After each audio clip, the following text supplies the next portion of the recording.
holding scientific research and discovery in respect, as we should, we must also be alert to the equal and opposite danger that public policy could itself become the captive of a scientific, technological elite. We've signed a climate convention on the importance of economic instruments and free markets. Were included in this mammoth Agenda 21 document and the Rio Declaration. Now, let me be clear on one fundamental point. The United States fully intends to be the world's preeminent leader in protecting the global environment. Coming up, Technocracy News. And greetings from Technocracy News and Trends. I am Patrick Wood, the editor of Technocracy News and Trends. And today is a very special broadcast to give to you. I gave a major presentation to a group over the weekend, Doctors for Disaster Preparedness in Tucson, Arizona. This is the 37th year that they've had a convention in different places, sometimes in Arizona, sometimes elsewhere. But it was a prestigious group of doctors from all around the country, as well as some other interested citizens. And most of the presentations this particular time were given by people who had PhDs in one science or another and were extremely well educated. And I was invited to give a presentation on technocracy. I'm going to share that presentation with you today. And the reason I'm doing so is that I designed this particular presentation to be heard by people who maybe haven't heard anything about technocracy before. And so I paid special attention to presenting the entire topic in a very succinct and precise way. And the presentation ended up to be about 43 minutes long. I'm going to present it to you now. And my hope is that you will use this as an item that can be shared with people that you know that have never heard of technocracy, or perhaps they're skeptics and they just don't believe that scientific dictatorship is possible. And that was the topic of my presentation, by the way. The road to scientific dictatorship. So in this spirit, I'm going to give you the entire presentation. It's up to you to take it and share it. Maybe invite some people over to your living room and play it for them there. Take notes. Discuss it. I expect also in time that I'll put this to video perhaps and put up the slides as well that I used during the presentation. But for now, this medium is the best way to get this word out. So please do. Take a minute to share with people that you know and hang on to this link. In the future, you may run across more people, and I hope you do. But we as Americans must simply spread the word on technocracy and educate people as to what it is, and hopefully create enough alarm in them to where they will want to take action and do something about it. So here you are. I love technology. I love science. I love engineering. I even made my living from advanced computer technology for a number of years during the 1980s and 90s, and I have the utmost respect for any scientist, engineer, or technologist, but with a couple of important conditions. Number one, that they are honest practitioners and do not falsify their craft. Number two, that they are dedicated to the service of mankind and not to its control or harm. The philosophical father of scientism, transhumanism, and technocracy was a French philosopher by the name of Henri de Saint-Simon, who lived between 1760 and 1825. Most of today's troubles can be traced back to a single statement that he made back then. Quote, "A scientist, my dear friends, is a man who foresees. It is because science provides the means to predict that it is useful, and the scientists are superior to all other men." Close quote. Well, this is a false notion. First, no one can predict the future. And second, even our Constitution says that all men are created equal, and it doesn't even hint that some are created more equal than others. A modern scholar wrote, "Central to scientism is the grabbing of nearly the entire territory of what were once considered questions that properly belonged to philosophy. Scientism takes science to be not only better than philosophy at answering such questions, but the only means of answering them."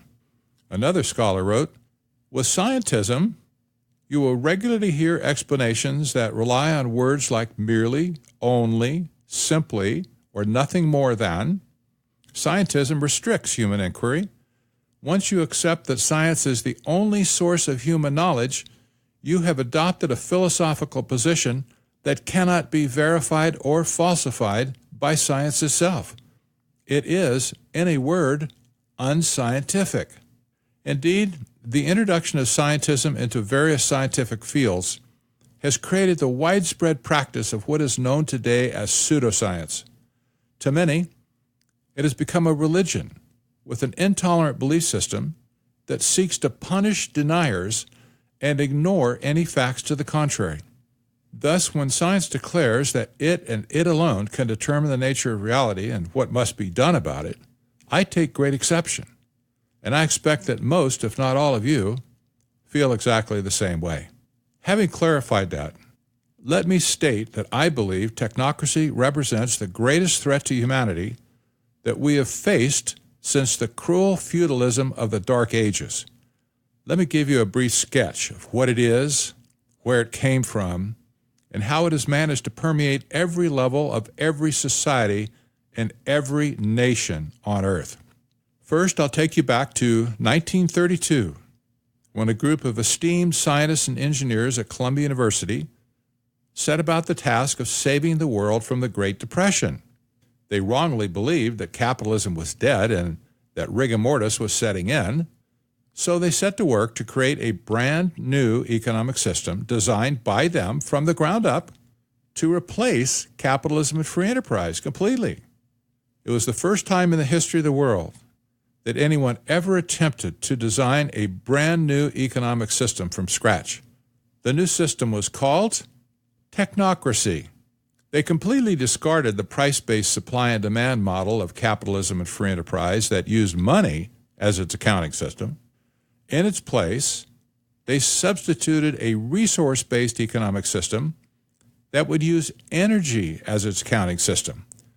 They specified that private property and all other resources would be converted into a public trust, managed by technocrats, of course, which would be carefully allocated according to public need. They pointedly intended to control all production and all consumption by controlling the entire societal machinery with data-driven science. That is, their brand of science, of course, which by that time had already been thoroughly soaked in St. Simon's brand of scientism.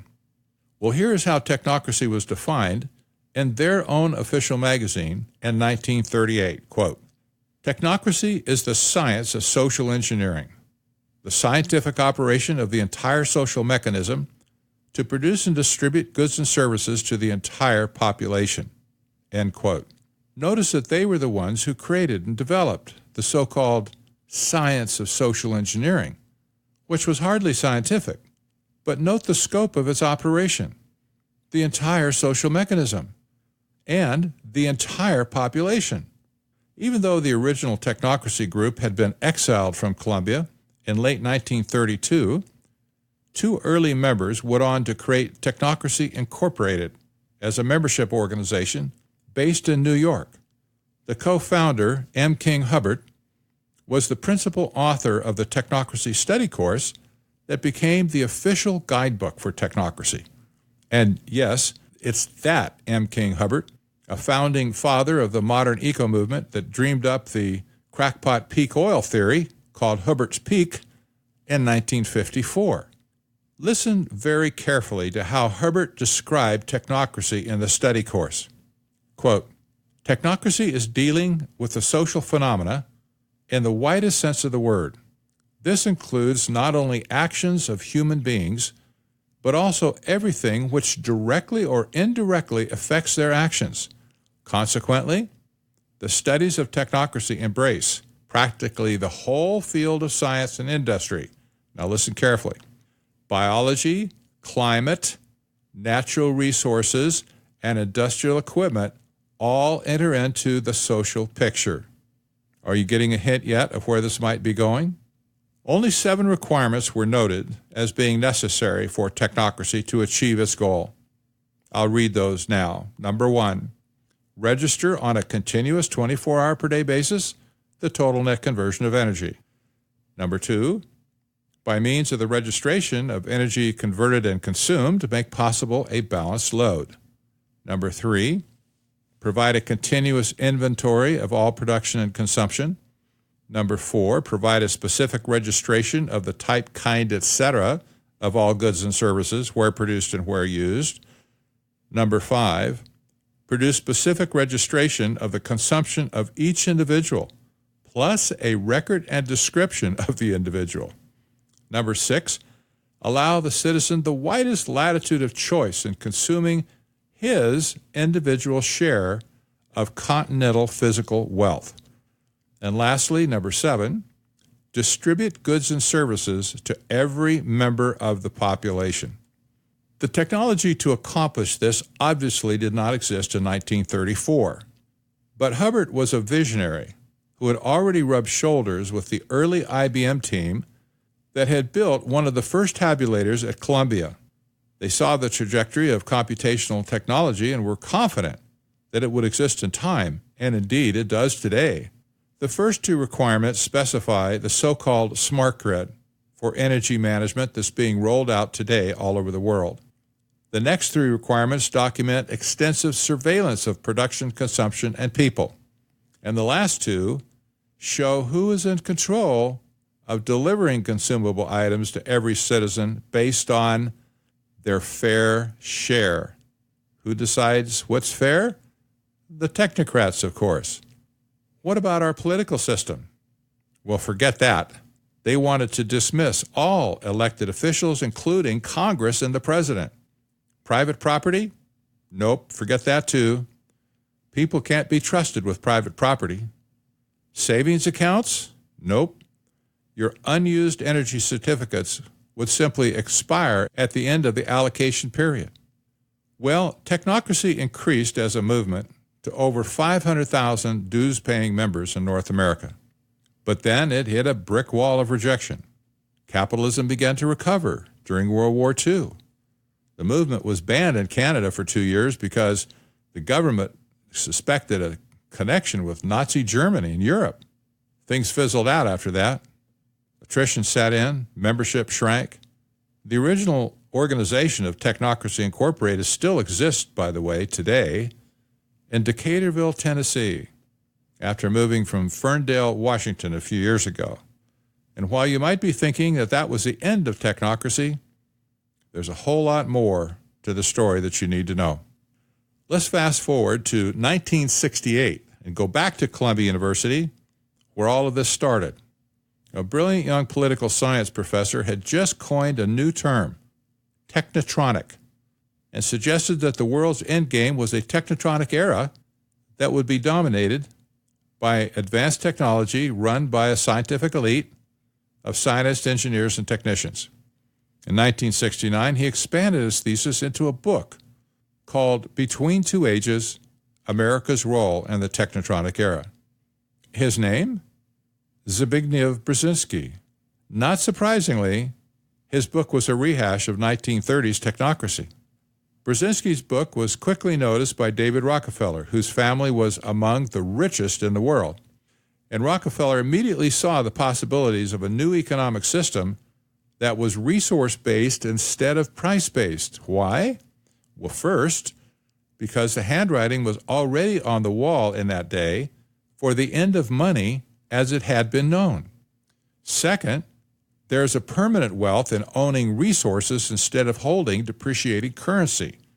And third, the Rockefeller family had always thrived on monopolies, and what better monopoly than to own all the resources? Well, by 1972, Rockefeller had already envisioned creating a super elite multinational organization that would be tasked with the creation of this new global economic system modeled after Brzezinski's book, again, which was nothing more than warmed over technocracy from the 1930s. Rockefeller subsequently took Brzezinski to Europe to bounce his idea off his elite cronies at the annual Bilderberg meeting that year. They were so encouraged that they returned and immediately started work on the new organization, and they branded their tagline of, quote, fostering a new international economic order.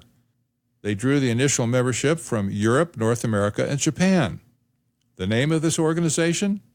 The Trilateral Commission. Since the Rockefeller family had been instrumental in creating and funding the United Nations over the years, it's not surprising that in 1974, 1 year after the founding of the Trilateral Commission, the United Nations passed Resolution 3201, titled Declaration on the Establishment of a New International Economic Order. And it started out like this: having convened a special session of the General Assembly to study for the first time the problems of raw materials and development, devoted to the consideration of the most important economic problems facing the world community, and it went on. But notice this was the first time that the UN had addressed the problems of raw materials and development, and that it was called the New International Economic Order. In January 1977, James Earl Carter was seated as president. He was a member of the Trilateral Commission. So was his vice president, Walter Mondale. Carter then appointed 1/3 of the U.S. members to top cabinet posts, but his very first appointment was Zbigniew Brzezinski as his national security advisor.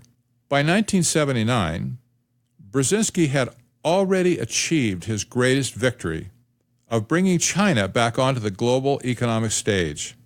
He promised technology and rapid development, and those companies connected to the Trilateral Commission lined up and rushed in to build infrastructure and factories in China, and they made billions of dollars on the way in. What kind of economic system did Brzezinski promote to China? Technocracy. By June 2001, Time magazine, and by the way, former editor of Time, Hedley Donovan, had been a founding member of the Trilateral Commission. Well, Time magazine nailed what happened in the intervening 20 years. Listen carefully to what Time magazine wrote. The nerds are running the show in today's China. In the 20 years since Deng Xiaoping's reforms kicked in, the composition of the Chinese leadership has shifted markedly in favor of technocrats. It's no exaggeration to describe the current regime as a technocracy. That's their words, not mine. During the 1980s, it goes on, technocracy as a concept was much talked about, especially in the context of so-called neo-authoritarianism, the principle at the heart of the Asian development model that South Korea, Singapore, and Taiwan had pursued with apparent success. The basic beliefs and assumptions of the technocrats were laid out quite plainly. Listen now. Social and economic problems were akin to engineering problems that could be understood, addressed, and eventually solved as such. The open hostility to religion that Beijing exhibits at times, most notably in its obsessive drive to stamp out the evil cult of Falun Gong, has pre-Marxist roots and has nothing to do with communism. Scientism underlies the post-Mao technocracy, and it is the orthodoxy against which all heresies are measured. Let me repeat. Scientism underlies the post-Mao technocracy, and it is the orthodoxy against which heresies are measured. Well, thank you, Dr. Brzezinski. You created a monster of technocracy that today is trying to control the entire world. They have already enslaved their own 1.4 billion citizens into a scientific dictatorship that alone is almost 20% of the entire population of the world. Furthermore, China has already exported most of its technocracy ideology and practice to the entire Asian world. And collectively, this now represents 61% of world population. Really? Right under our noses and nobody noticed? Let's backtrack now to 1983, when the United Nations convened the so-called Brundtland Commission to study ways to implement Resolution 3201 and the new International Economic Order. It was headed by Gro Harlem Brundtland, a prominent European member of the Trilateral Commission. The Brundtland Commission operated until 1987, and produced the seminal book called Our Common Future, which introduced the concept of sustainable development as a resource-based economic system with energy policy at the center. This then was recast lock, stock, and barrel into Agenda 21 in 1992 at the first Earth Summit in Rio de Janeiro. And since then, the United Nations itself has widely praised Brundtland as being the singular architect of Agenda 21. Now, you've already had an earful on Agenda 21 and how it morphed into 2030 Agenda, the New Urban Agenda, the Sustainable Development Goals, biodiversity, and global warming. Suffice it to say for now, the sustainable development is the new international economic order, that is the technotronic era, that is technocracy from the 1930s. The carrier of technocracy to the whole world has become the United Nations. Let me tell you a true story. To his detractors, Dr. William Livingston was known as Devil Bill. He was actually an itinerant salesman with a phony name who created a concoction of oil and laxative and branded it as a cure for cancer. Since cancer was a dreaded and usually fatal disease, most people would buy and try almost anything for a cure. He would explain also that if his miracle cure was strong enough to beat cancer, why, it probably would take care of anything else that you had as well. When William came to a new town, he would mesmerize and trick people into buying his miracle cure.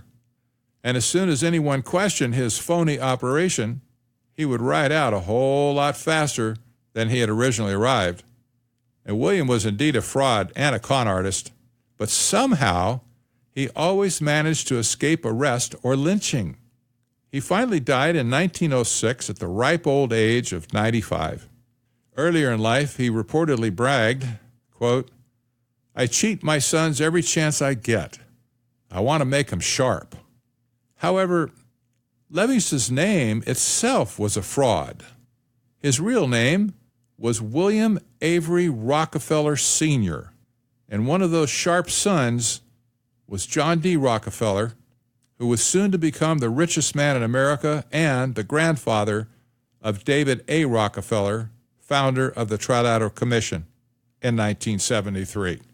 Now, a good con man knows that he has to create a sense of urgency to get the mark to move in his favor. You don't give the target any time to figure out that he's being scammed. The unscrupulous tire salesman says as he looks at your tires, "I wouldn't trust those tires for the safety of my children." The shady salesman says, "The sale ends tonight and there'll never be another chance to buy at this price." Well, let me put it this way. The cannon fodder for the sustainable development scam is global warming. This was specifically chosen to drive a sense of urgency and panic into people to make them clamor for sustainable development. It's worked beautifully, too. And it continues to work today with religious fervor, telling deniers that they deserve to be punished. I'm not going to examine the climate hoax any further right now, because several people speaking here will do a great job at this. But I do want you to remember that through all this twisted plot, sustainable development is an economic system designed to completely replace capitalism and free enterprise. Let me prove this by reading a 2015 quote from the UN's former climate czar, Christiana Figueres. She said this at a European press conference, and it was recorded and accurately transcribed.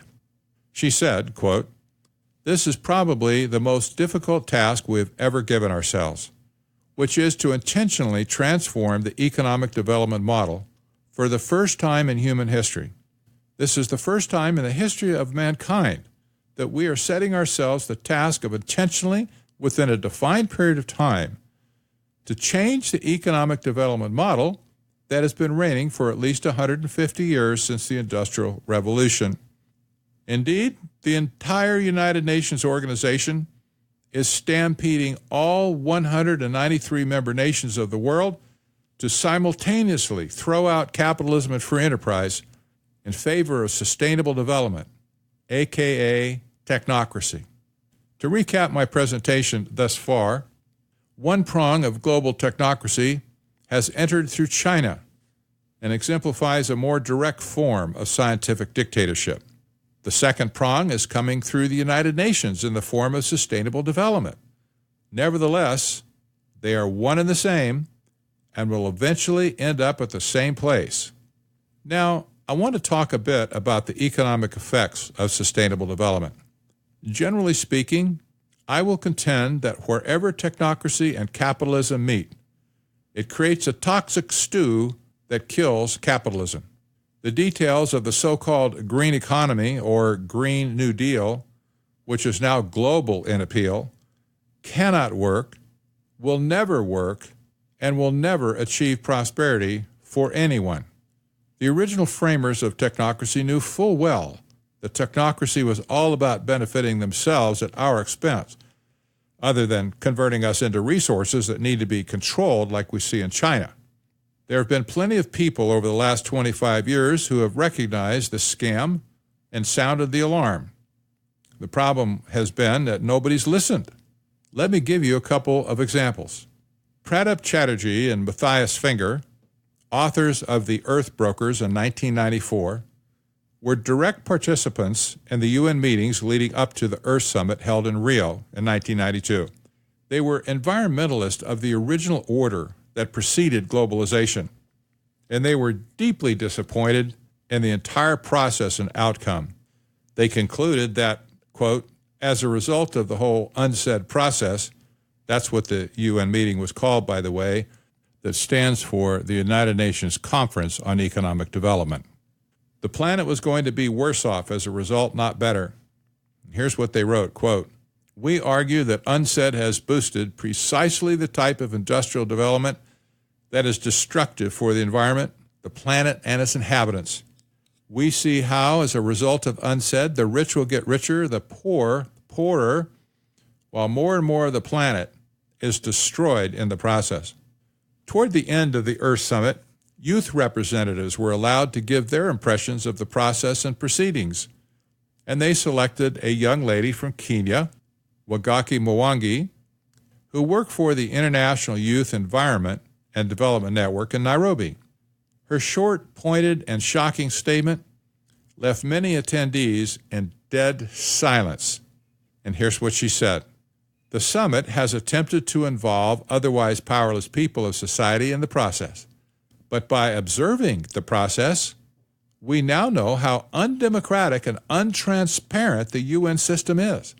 Those of us who have watched the process have said that UNCED has failed.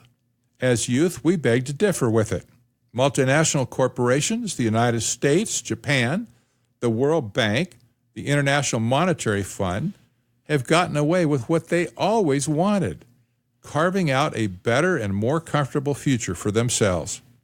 UNCED has ensured increased domination by those who already have power. Worse still, it has robbed the poor of the little power they had. It has made them victims of a market economy that has thus far threatened our planet. Amidst elaborate cocktails, travailing, and partying, few negotiators realized how critical their decisions are to our generation.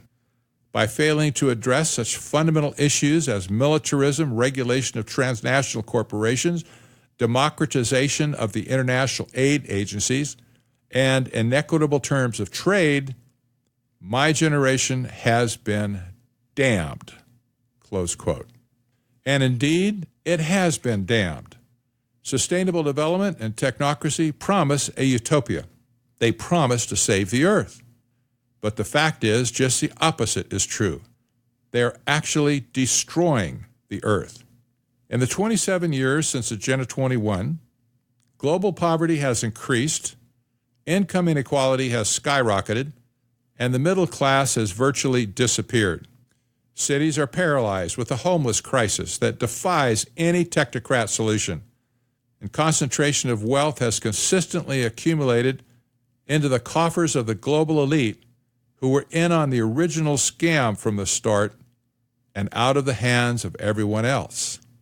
The goal of both attacks, China-style or sustainable development, is the same: total control over all production and consumption, total control over all economic resources, of which you and I are counted on the same level as a wheelbarrow full of dirt.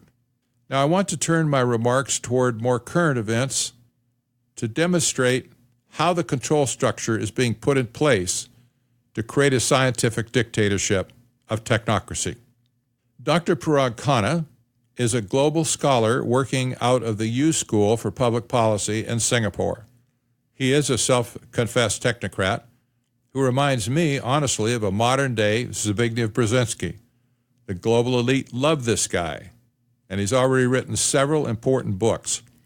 And his book, Connectography, which details how global trade occurs between global cities, he hit the nail on the head. Quote, "We are building the global society without a global leader. Global order is no longer something that can be dictated or controlled from the top down. Globalization itself is the order."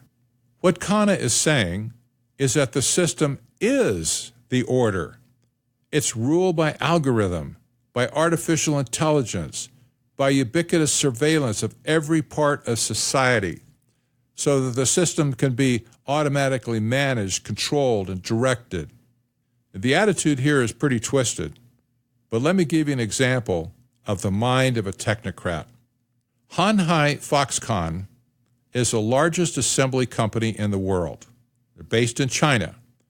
They make most of Apple's iPhones and iPads, among other things, and it employs over 1 million people and has typically been known as a sweatbox company to work for.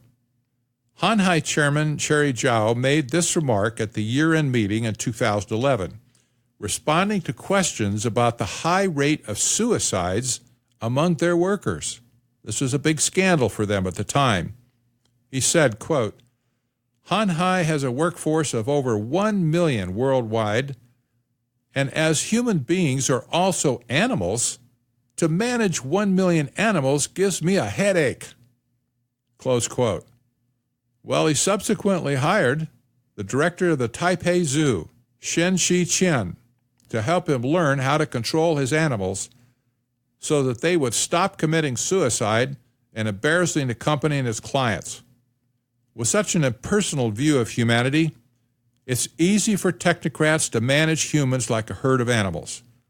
Push them this way, push them that way, poke them with needles, force feed a ration diet. The technology system to accomplish this is growing up all around us and the rest of the world as well. China promises to have 600 million facial recognition cameras installed by 2020. That's one camera for every 2.3 people. In a city of over 2 million in population, this surveillance network can identify a person within minutes of pushing a button to do so. Also, China has developed a social credit system that assigns all citizens a numerical score based on their observed and personal behavior. If you don't pay a debt or a fine, or you hang out with the wrong kind of people, or post the wrong things on social media, your score goes down.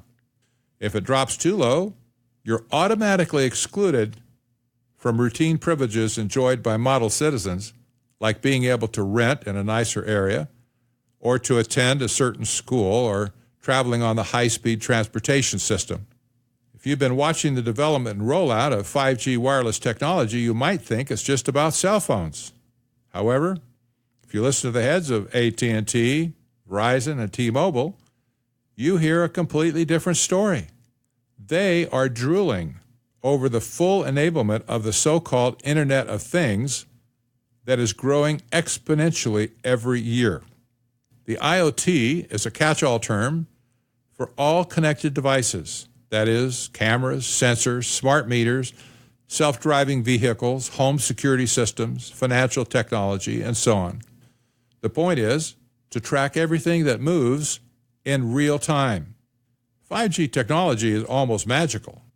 The throughput of data is an order of magnitude greater than 4G, but the real benefit of 5G is in the quality of latency.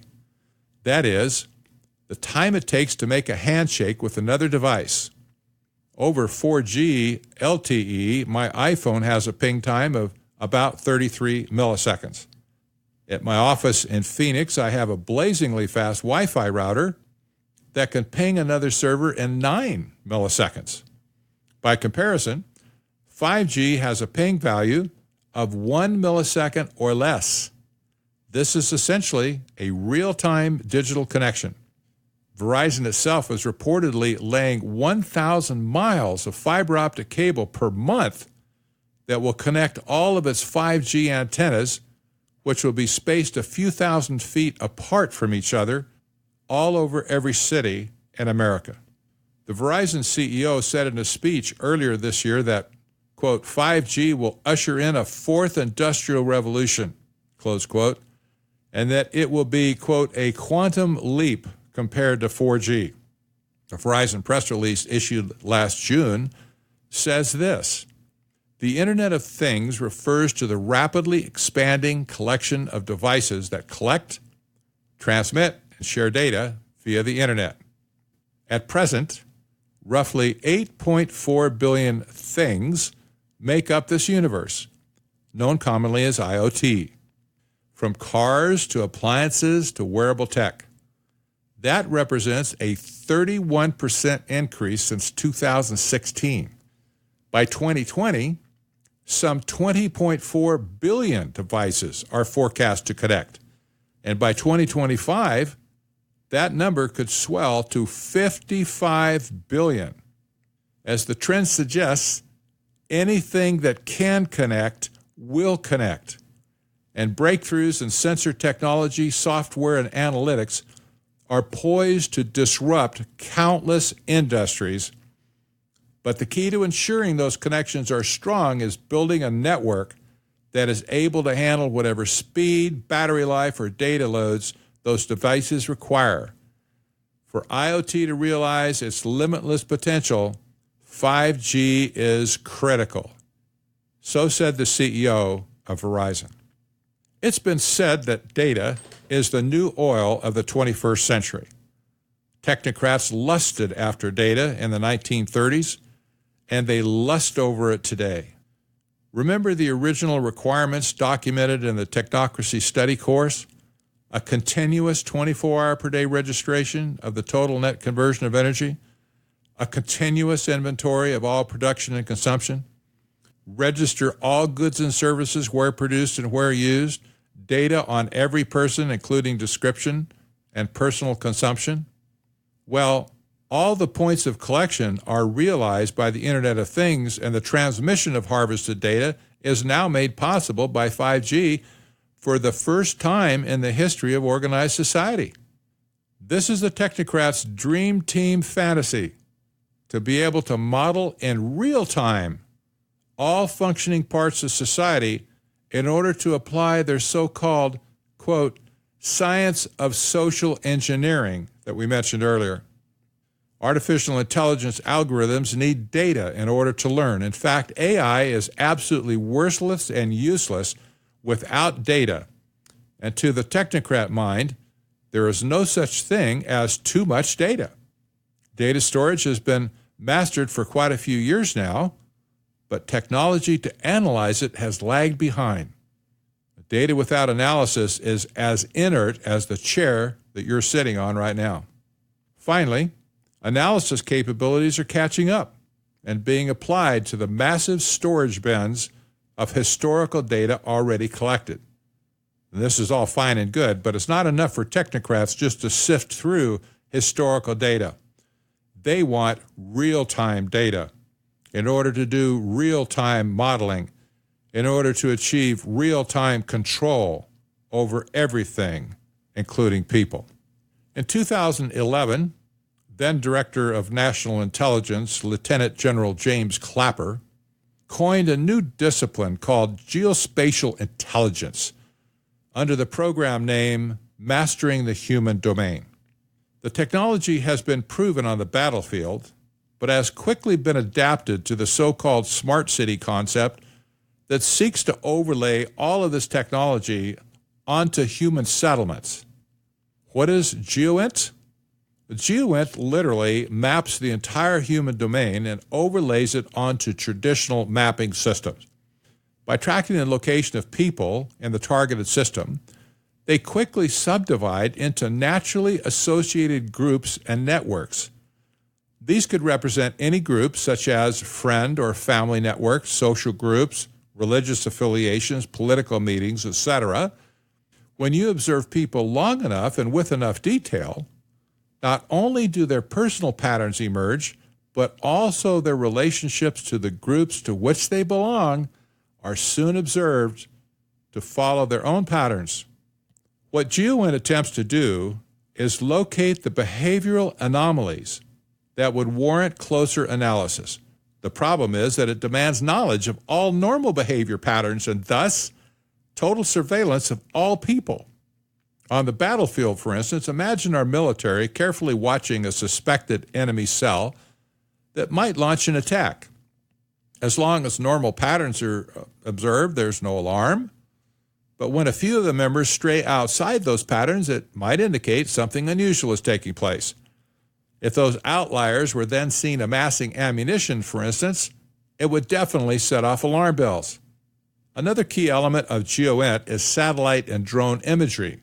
While these may not identify, of course, each person individually, they can still note broader changes taking place in the overall landscape, and coupled with on-the-ground intelligence, imagery can take on a significant meaning as well.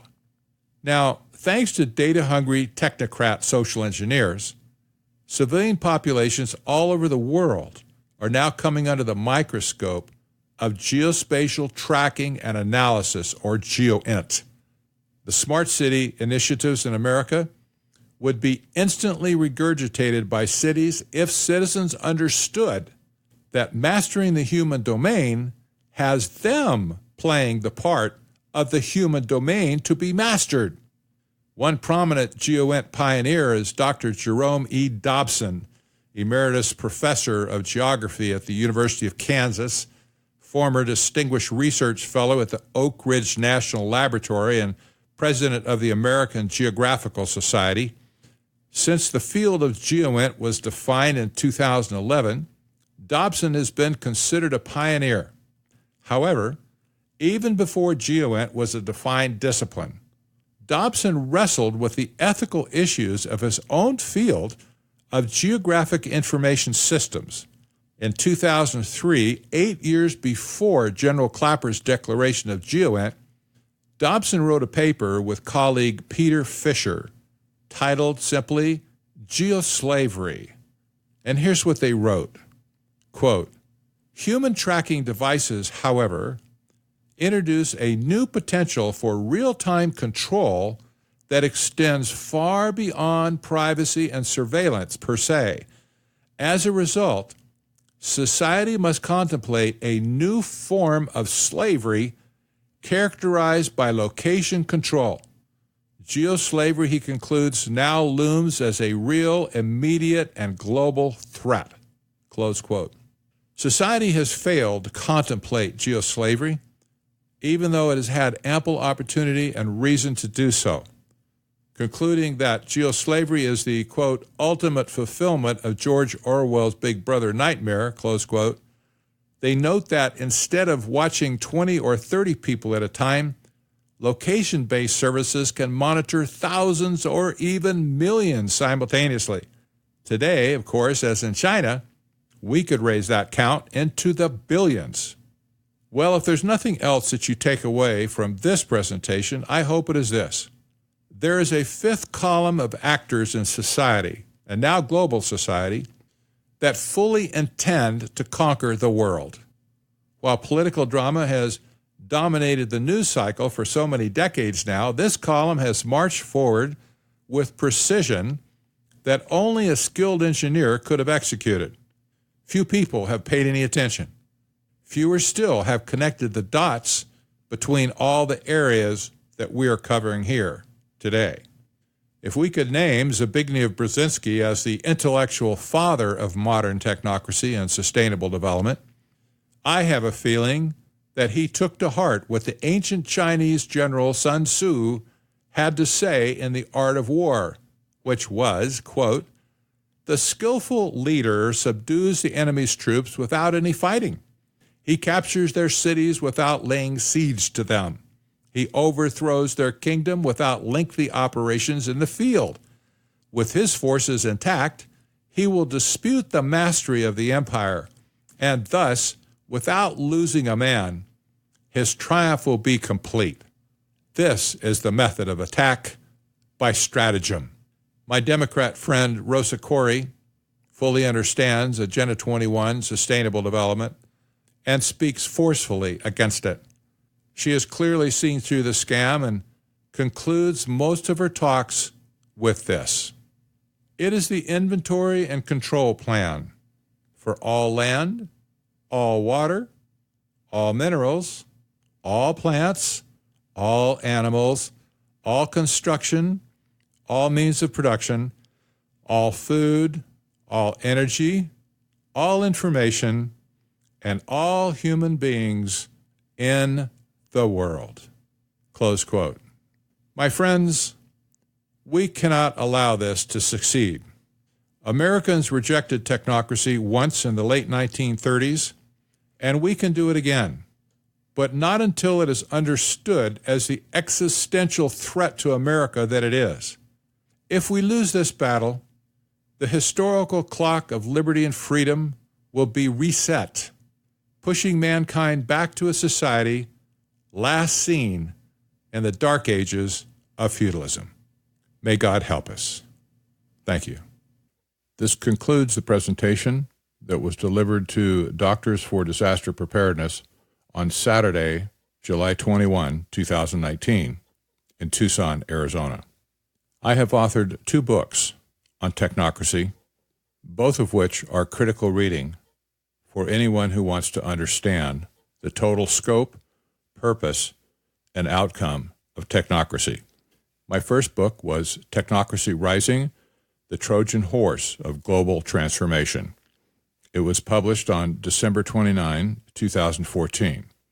If you proceed to Amazon and look up Technocracy Rising, you will find 138 customer reviews and a solid 5-star rating across the whole spectrum.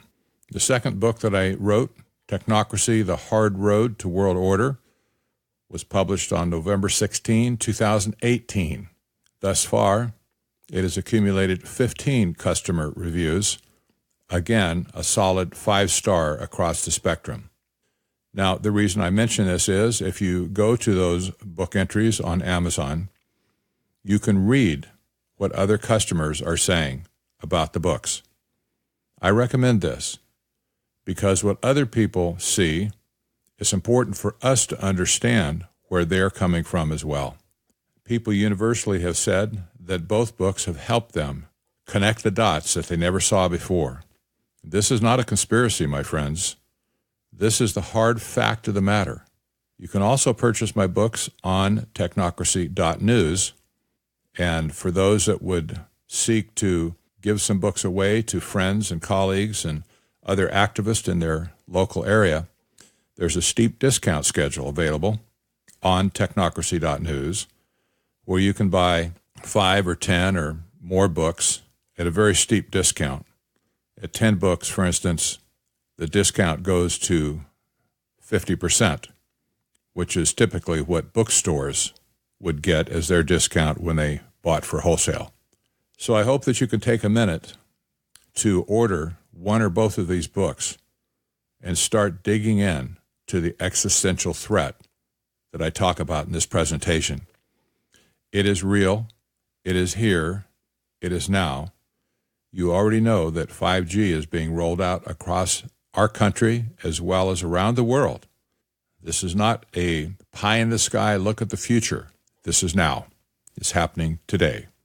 So we may not have a lot of time left before the Internet of Things is fully enabled, perhaps a year or 2 or 3, but we have no more 10-year blocks of time to let things work themselves out.